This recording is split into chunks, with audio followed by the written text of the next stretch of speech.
Welcome dear students. आज हम ये जानेंगे कि बीपीएससी की तैयारी इस लॉकडाउन पीरियड में भी कैसे करें, घर बैठ के कैसे कर सकते हैं आप। और ये तैयारी जो हम आपको बताने जा रहे हैं, जो लेक्चर देने जा रहे हैं, ये लगभग हमारे 25 वर्षों के पढ़ाने के अनुभव पर आधारित होगा, जिसमें हम आपके स्ट्रैटेजी को 2 पार्ट में बांटेंगे।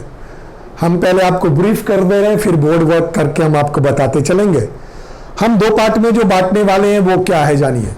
मोस्टली स्टूडेंट ये जानते हैं व्हाट टू रीड, आसान सा चीज होता है एक, जिसके अंतर्गत आप कह सकते हैं नोन टू सिलेबस। जाहिर है तैयारी करने से पहले हमें सिलेबस या पाठ्यक्रम की पूरी जानकारी होनी चाहिए। और दूसरा जो सेक्शंस जहां पर सबसे ज्यादा आपको गाइडलाइन की जरूरत पड़ती है वो है हाउ टू रीड, यानी पढ़े कैसे। हम इन 2 चीजों के बीच में आपके लेक्चर को लेकर के चल रहे हैं और इसी पर हमारा फोकस ये लेक्चर होगा। अंत तक इसे देखिएगा।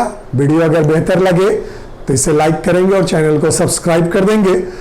इसमें हम अपने 25 वर्षों के अनुभव को शेयर किए हैं कि एक छात्र के सामने प्रारंभिक दौर में, शुरुआती दौर में कौन कौन सी कठिनाइयां आती है और उन कठिनाइयों पर विजय कैसे पाया जाए, ये हमारा मोटिवेशन आपके लिए होगा। ये क्लास उसी पर फोकस्ड है। हम इसमें कोई तथ्यात्मक चीजें, कोई ज्ञान विज्ञान की बातें नहीं कर रहे हैं। हम केवल आपके पढ़ने के तरीके की बात करेंगे। और आपके स्ट्रैटेजी में जो लास्ट वन हम आपको बताएंगे बोर्ड वर्क के बाद, वो है आपका नोट्स, सेल्फ नोट्स कैसे तैयार किया जाए। इसका बहुत बड़ा या अहम योगदान या रोल होता है आपके सक्सेस में। इस बात पर हम लोग फोकस होकर के चल रहे हैं। तो देखिए, सबसे पहले द स्ट्रैटेजी ऑफ बीपीएससी, अर्थात आप बीपीएससी निकालने के लिए क्या करेंगे। ठीक है, स्कीम और प्लानिंग ऑफ एग्जामिनेशंस की बात हम करें तो हमारे पास फोकस चीज जो होगा, स्कीम ऑफ बीपीएससी, तो पहला हमारे पास टर्म आएगा स्कीम ऑफ एग्जाम्स और दूसरा टर्म हमारे पास आएगा स्ट्रेटजी ऑफ एग्जाम्स। हम इसे बताना चाहेंगे, हम लोग इससे बिल्कुल अवेयर होते हैं, जानते हैं कि हमारे पास 3 लेवल ऑफ एग्जामिनेशंस होता है। पीटी 150 क्वेश्चंस होते हैं। ठीक है, there is no negative mark अभी तक फिलहाल। उसके बाद आपके पास मेंस होता है, मेंस एग्जामिनेशंस बटा होता है आपका लैंग्वेज, जो सिर्फ हिंदी होता है, क्वालिफाइंग होता है, 100 मार्क्स का है। दूसरा आपका होता है जीएस, 2 पेपर होता है, 300 का, 600 का, और एक पेपर आपका आता है ऑप्शनल, ये सिंगल पेपर होता है 300 का, जिसमें 2 खंड होते हैं 150 का। ये स्कीम ऑफ एग्जामिनेशंस के तहत दूसरा सेक्शन। और इसका अंतिम भाग जो होता है आपका वो है इंटरव्यू। क्लियर हो रही बात? ये 120 मार्क्स का होता है। आप देखें तो ये 900 जो है, इस पर आपका मेरिट बनता है, जबकि 100 जो देख रहे हैं ये क्वालिफाइंग होता है। 33 नंबर लाना आपका इसमें अनिवार्य है। इसको क्वालिफाई करेंगे तभी आगे का पेपर आपका चेक होता है। ये स्कीम ऑफ द एग्जाम है। स्ट्रैटेजी ऑफ एग्जामिनेशन हमारा मेन फोकस इस पर है। इसे हम मिटाएंगे और यहां पर हम मेन फोकस करने वाले हैं, क्योंकि ये चीज तो नोन होना चाहिए हमें कि लेता कैसे है। पीटी में अब आप पूछेंगे कि अप्रॉक्स कितना किया जाए, तो किसी भी स्टैंडर्ड पीटी का डिडक्शन होता है 66% एंड एबव। अगर आप मार्क्स स्कोर करते हैं, अर्थात बीपीएससी में 150 क्वेश्चन में नियर अबाउट 95 to 100 अगर आप रहते हैं, ठीक है, 100 प्लस कभी कभी चला जाता है। मैंने स्टैंडर्ड बताया 66% स्टैंडर्ड डिडक्शन होता है, लेकिन अगर आप 95 to 100 के बीच में रहते हैं तो पीटी क्वालिफाई कर सकते हैं आप। मेंस 60% ऑफ द मार्क्स अगर आप देखेंगे, ठीक है, लगभग आपने देखा होगा 900 में से आपका 550, 555, 560 एंड प्लस नंबर्स वाले वो आपके क्वालिफाई करते हैं फॉर इंटरव्यू के लिए overall. 60% marks in the main examination आपको टारगेट रखने हैं, ये भी हम बताएंगे आएगा कैसे हो। क्लियर? वह स्ट्रैटेजी ऑफ एग्जामिनेशन में हमारा चलेगा कि हमारा एग्जामिनेशन का स्ट्रैटेजी क्या होता है। इस सेक्शंस को आपको ध्यान रखना है कि 66% एंड एबव अगर हम कर देते हैं, 100 प्लस हम अपना मार्किंग ले आते हैं, वो कैसे लाएंगे वो हम आपको बताएंगे हाउ टू रीड में स्ट्रैटेजी के दौरान कि आप 100 प्लस कैसे पहुंचे जीएस में स्कोर करने के लिए। क्लियर है भाई? तो हम समझते हैं कि आप लोग स्कीम ऑफ एग्जामिनेशन समझ चुके होंगे। हम आते हैं स्ट्रैटेजी ऑफ एग्जाम्स की और बीपीएससी का बिठाते हैं इसे हम।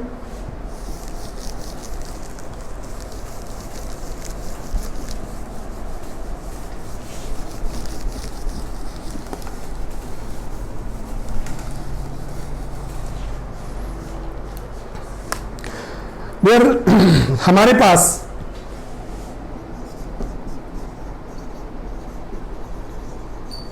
स्ट्रैटेजी क्या होना चाहिए, इसके तहत अभी हमने आपको बताया था ड्यूरिंग माय लेक्चर। पहला हमारे पास व्हाट टू रीड, यानी आप सिलेबस से वेल नोन रहें, और दूसरा सेक्शन है हमारे पास how to read. How to read ये मोस्ट इंटरेस्टिंग सेक्शन है जो आपको ध्यान रखना पड़ेगा। ठीक है? व्हाट टू रीड में हमारे पास सिलेबस की जानकारी, यानी आप कह सकते हैं नोन टू सिलेबस। आपको पता होना चाहिए कि सिलेबस आपके पास क्या है। और हाउ टू रीड में दो भाग में हम आपको बांट कर चलेंगे डियर, ये जरूरी है, दो भाग। पहला आपका एटीट्यूड, क्लियर, और दूसरा आपके पास है रिसोर्सेस। ये ध्यान रखना होगा आपको।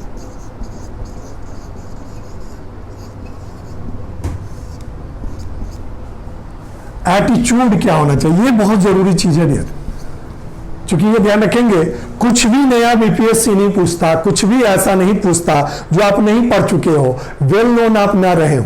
इस चीज को हमेशा ध्यान रखिएगा। एटीट्यूड क्या होता है? सिंपल सा एक सक्सेस एटीट्यूड होता है, आप कुछ जाने, कुछ का सब कुछ जाने।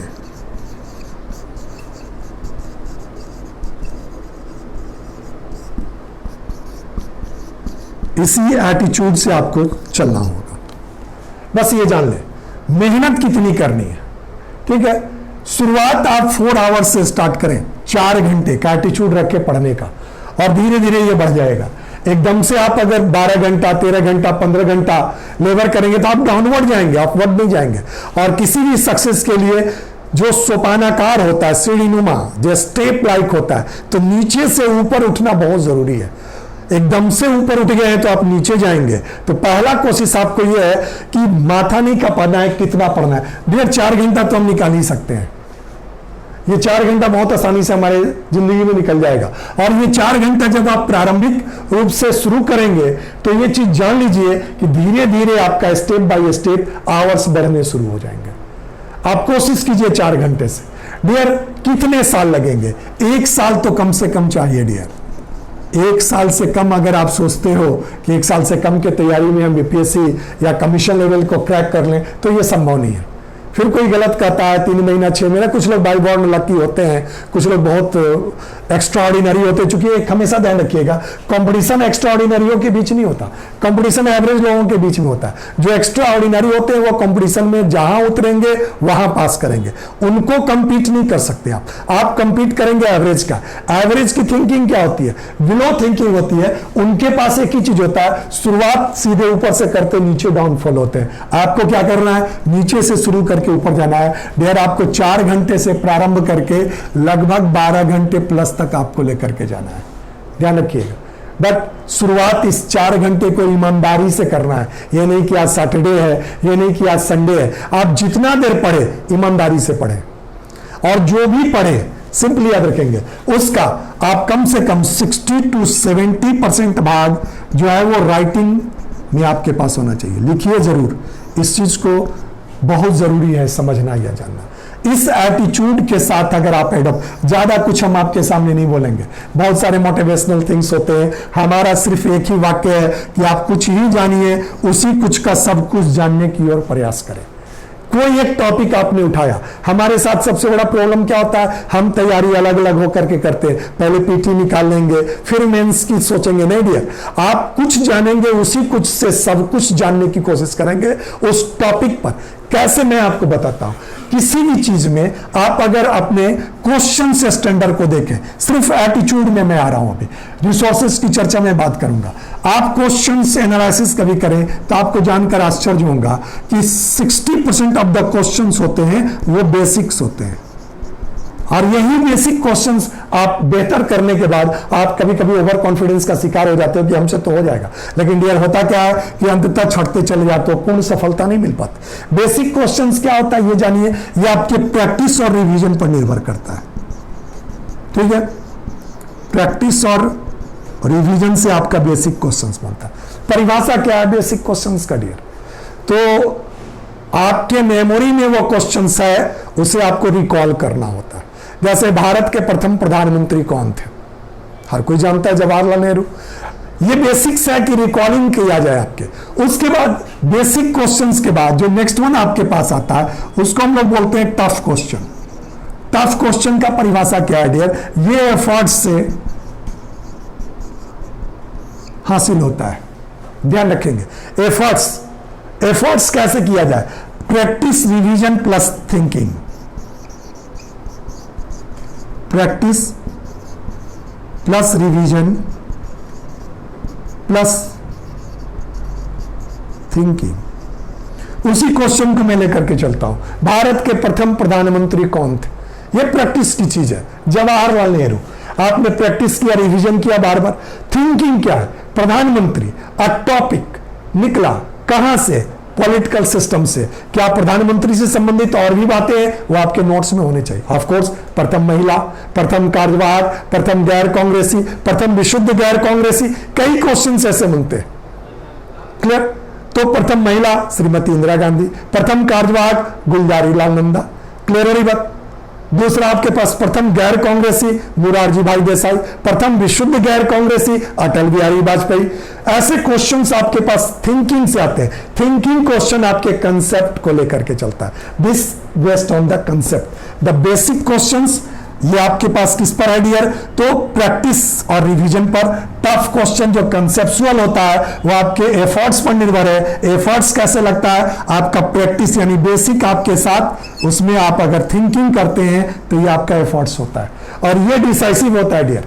ये 60% में अगर आप गलती करते हैं, सपोज दैट अगर आपके पास, मैं सिंपली 150 क्वेश्चन को लेकर के चलता हूं, 90 आप मार्जिनल पर हो, 60%।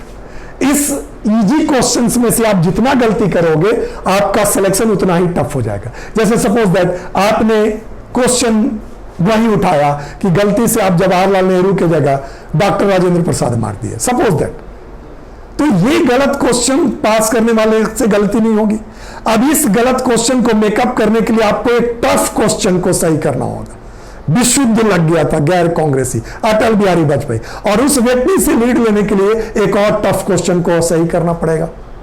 यह डिफरेंसेस हो जाता है। अर्थात कौन से प्रधानमंत्री थे जो कभी संसद में नहीं गए, कौन से पहले प्रधानमंत्री थे जो पहले वित्त मंत्री रह चुके थे, ये सब टफेस्ट क्वेश्चन होते चले जाते। उसी प्रधानमंत्री वाले मुद्दे से ही मैं बात कर रहा हूं।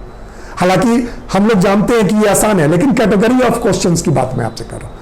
तो ये ध्यान रखेंगे कि अगर बेसिक क्वेश्चंस में एक गलती होती है तो आपको ओवरकम करने के लिए 2 टफ क्वेश्चन को सही करने होते हैं। तो पहला क्वेश्चन क्या, आपके प्रैक्टिस और रिवीजन के बल पर बेसिक क्वेश्चंस में कोई गलती ना करें, एफर्ट्स लगा करके। और उसे अब मान लीजिए यही 5 से 10 क्वेश्चन आपके एफर्ट्स से बनने वाले थे जो आपको क्वालिफाई कर देता। समझ में आ रही बात? आप एफर्ट्स लगाए नहीं, आप केवल रट्टा मार में रह गए, और इसके बदौलत आप 90, 91, 92, 94 पर छट रहे हैं, 95 का टफ रख रहा है, आप बार बार छट रहे हैं, क्योंकि आप थिंकिंग पावर नहीं ला रहे। ये जरूरी है थिंकिंग क्या होना चाहिए। और तीसरा सेक्शन मैं इसे मानता हूं 20 to 25% क्वेश्चन आपका टफ होता है। उसके बाद एक क्वेश्चन होता है डियर अटेम्प्टिंग। अटेम्प्ट करने वाला क्वेश्चन। ये क्वेश्चन क्या होता है, ये सिंपली याद रखिएगा, this question is totally depends upon your luck. What is the definition of luck? Learning under correct knowledge. कई बार ऐसा होता है कि आप अपने एफर्ट्स लगाने के बाद अपने करेक्ट नॉलेज को फोकस कर लेते हो, क्लियर, और ये पता कर लेते हो कि ये 4 क्वेश्चन 4 ऑप्शंस में से कोई है, वो तो होगा नहीं, तो ऑब्वियसली होना चाहिए पांचवा बीपीएससी आपका लाया 1 से अधिक या इनमें से कोई नहीं। ये अटेम्प्टिंग क्वेश्चन 1 से अधिक और इनमें से कोई नहीं, ये क्वेश्चन इंटरेस्टिंग वन आपका बनता है अटेम्प्टिंग पे। तो याद रखिएगा अप्रोक्स 5 to 10% क्वेश्चन आपका अटेम्प्ट पर हो सकता है। ये एक्स्ट्राऑर्डिनरी के लिए, ये आपको रियर केस में काम देगा, जब आप टफ और बेसिक्स में से एक मिस्टेक किए हो तो ऐसा आपको बचा सकता है। वरना इधर अटेम्प्टिंग की ओर आपका ये क्वेश्चन सेक्शंस जो है वो मेंस में काम देता है ज्यादातर, इधर अटेम्प्ट ले जाने का, यानी आपको अपने पढ़ने के तरीके पर, जो मैंने बताया सिंपल एटीट्यूड, कुछ जाने उसी कुछ का सब कुछ जाने। तो ये क्लियर हो रहा है डियर क्वेश्चन एटीट्यूड। हम इस क्वेश्चन एटीट्यूड को एक पिरामिड स्टाइल से आपको बता देते हैं और कैसे एफर्ट्स लगाया जाता है वो मैं आपको समझा दे रहा हूं। इसे मिटाते हैं और देखिए क्वेश्चंस का पिरामिड बेस क्या होता है, कहां कहां से क्वेश्चंस अटेम्प्टिंग आते हैं, ये जानना जरूरी है। ठीक है, चलिए देखिए, सबसे आसान चीज होता है किसी भी सेट में दिए गए क्वेश्चंस को बना लेना, बहुत आसान है। भारत के प्रथम प्रधानमंत्री जवाहरलाल नेहरू आपने बना लिया। लेकिन दूसरा जो टर्म आपका आता है वह है उस क्वेश्चंस के टॉपिक्स पर जाना। ठीक है, क्वेश्चंस के टॉपिक्स पर जाना है, यह जरूरी हो जाता है। तो जब आप क्वेश्चंस के टॉपिक पर जाते हो तो टॉपिक क्या है? प्रधानमंत्री। ओके, उस पर कलेक्ट करना। टॉपिक के बाद आपका अगला आता है चैप्टर। ठीक है, चैप्टर क्या था डियर? तो आपका एग्जीक्यूटिव्स, कार्यपालिका। तो कार्यपालिका में कौन कौन से होते हैं? राष्ट्रपति होते हैं, उपराष्ट्रपति होते हैं, प्रधानमंत्री होते हैं। क्लियर हो रही बात? और उसके बाद और कौन शामिल हो जाएंगे उसमें? तो आपका attorney general of India. Clear हो रही बात? हम एक एग्जाम्पल से समझा रहे हैं। अगला टफेस्ट वन, सबसे टफेस्ट होता है आपका सब्जेक्ट क्या था डियर? तो इंडियन पॉलिटिकल सिस्टम। ऐसे आप पिरामिडिक स्टाइल से ये एफर्ट्स होता है। आप ये सेक्शंस जो है, ये दोनों सेक्शंस में आपको बता रहा हूं। ठीक है, यानी क्वेश्चन प्लस टॉपिक्स, ये आपके प्रैक्टिस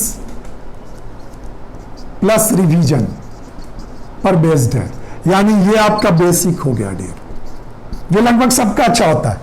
लेकिन ये जो एफर्ट्स आप छोड़ देते हो, एफर्ट्स लगाना कि आप उस चैप्टर को देखते हैं कि एग्जीक्यूटिव चैप्टर से क्या क्या चीज, कार्यपालिका से क्या क्या चीज है, सब्जेक्ट में जाते तो कार्यपालिका भी था, विधायिका भी था, संसद भी था, पूरा इंडियन पॉलिटिकल सिस्टम को रिवाइज कर लेना। ये सेक्शंस आपका जो है ऐसे समझे, बहुत आसान है। बेसिक्स में क्वेश्चंस का टॉपिक ले लेना, इंदिरा गांधी से लेकर के हम चले अटल बिहारी वाजपेयी तक, बहुत आसान है इस चीज को जानना।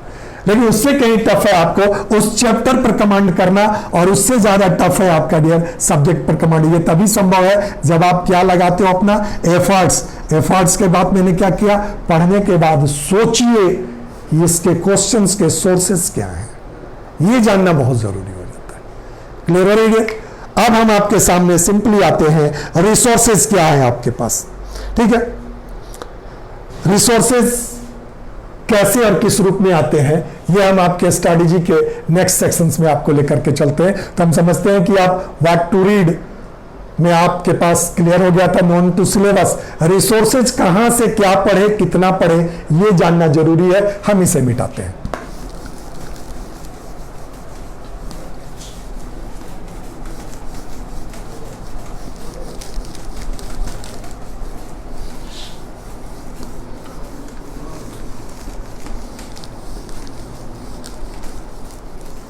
स्रोत, रिसोर्सेज, देखिए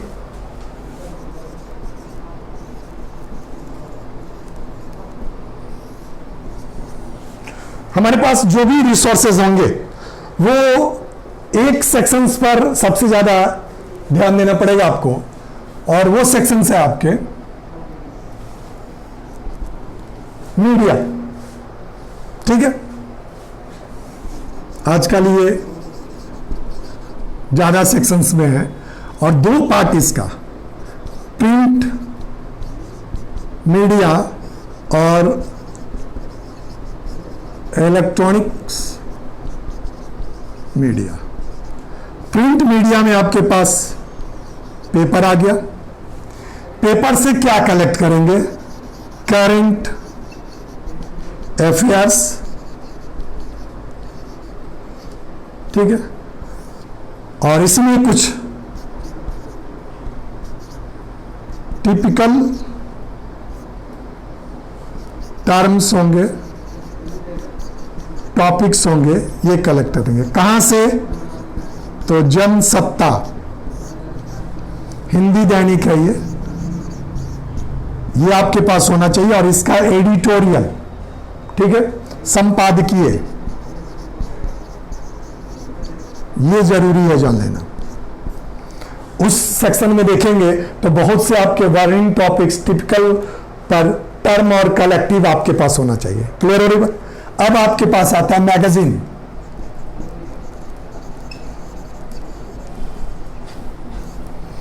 मुख्यतः ट्रेडिशनल मैगजीन में आपके पास है सिविल सर्विसेज क्रॉनिकल, नाम सुने होंगे, सिविल सर्विसेज टाइम्स, ये सुने होंगे नाम आपका।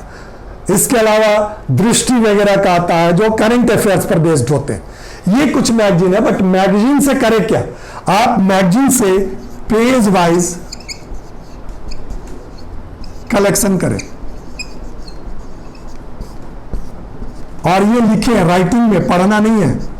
इस मैगजीन का पर मंथ कलेक्शन करें, और वो 1 मंथ का पूरा फोकस होता है, और उसे एक के अंदर में कलेक्ट करें, और फिर उसके बाद उसको रिवाइज करें। क्लियर? देन बुक्स,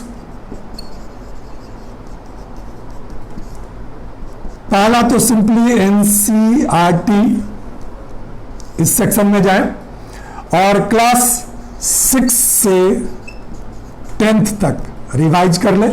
एक आपका टाटा मैकग्रा-हिल का बुक आता है एनसीईआरटी सार संग्रह, क्लियर, 2 भाग में उसका है। साइंस सेक्शन अलग है, आर्ट सेक्शन अलग है। अच्छी बुक है, सामाजिक विज्ञान पर भी, हिंदी इंग्लिश मीडियम दोनों में आता है।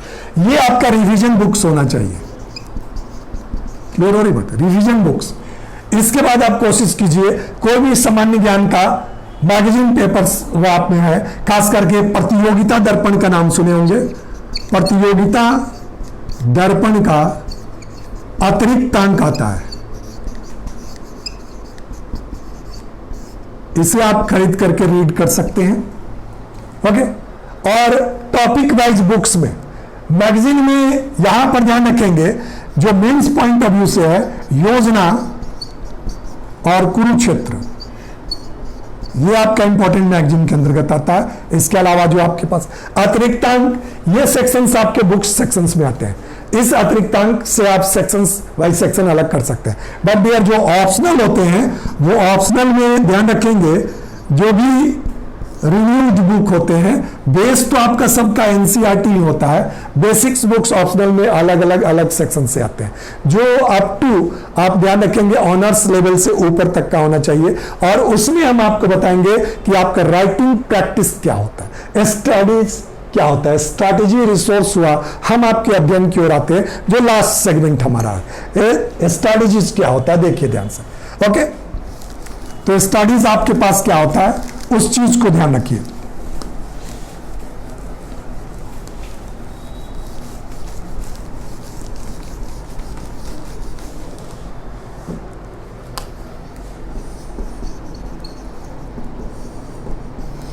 दो पार्ट से मिलकर बना होता है डियर। रीडिंग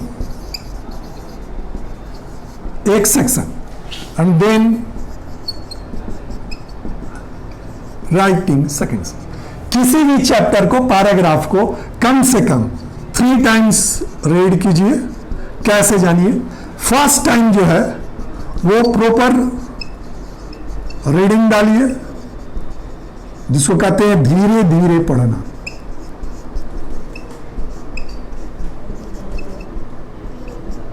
ठीक है। सेकेंड टाइम अंडरलाइन करें, okay, and third time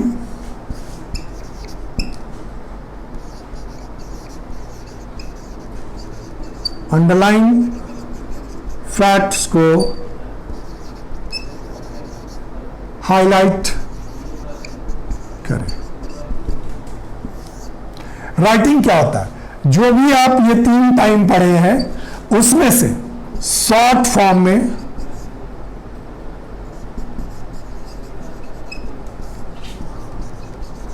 underline किए गए वाक्यों को लिखें। ये ध्यान रखिए, जो आप अंडरलाइन किए गए हैं उन वाक्यों को लिखिए। ये आपका राइटिंग सेक्शन कितना, तो टोटल सेक्शंस का लगभग यार 70 to 80% भाग आपको उतारने हैं। कुछ तो आपको पढ़ने के दौरान में याद आ जाएंगे, कुछ उतारने के दौरान में। और उतारा कैसे जाता है, सेल्फ नोट्स कैसे क्रिएट किया जाता है, ये हम आपको अगले सेक्शन, जो लास्ट सेक्शन से हम उसमें हम बता रहे हैं आपको। देखिए उसे कैसे आप एक सेल्फ नोट्स बनाएंगे, उस चीज को देखिए।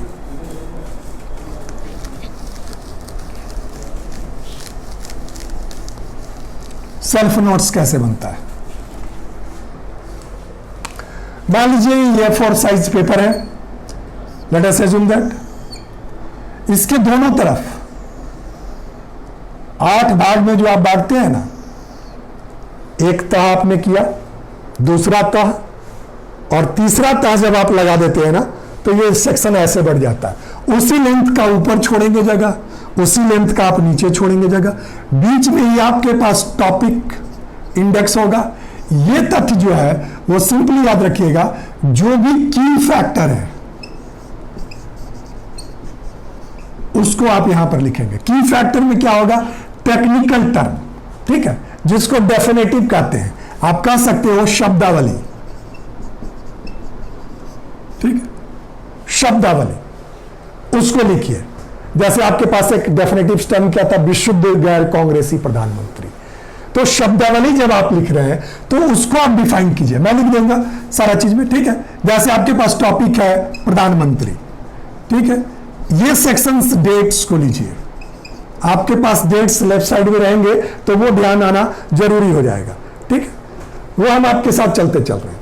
जैसे आपके पास प्रधानमंत्री, तो पहली बार प्रधानमंत्री पद 1947 ईस्वी में जवाहरलाल नेहरू पहले चुने गए, तो आप 1947 डेट ले लीजिए। शब्दावली क्या है, एक टर्म आपके पास आया प्रधानमंत्री, प्रधानमंत्री कहते किसे हैं, यह डेफिनेटिव टर्म हो गया। तो आप कहा जाता है कि सामान्यतः लोकसभा में बहुमत दल के नेता को राष्ट्रपति प्रधानमंत्री नियुक्त करते हैं सामान्यतः। अब इस कैटेगरी में क्या है, डियर शब्दावली में प्रधानमंत्री होगा आपके नोट्स में, तो फोकस आपके प्रधानमंत्री पर जाना चाहिए।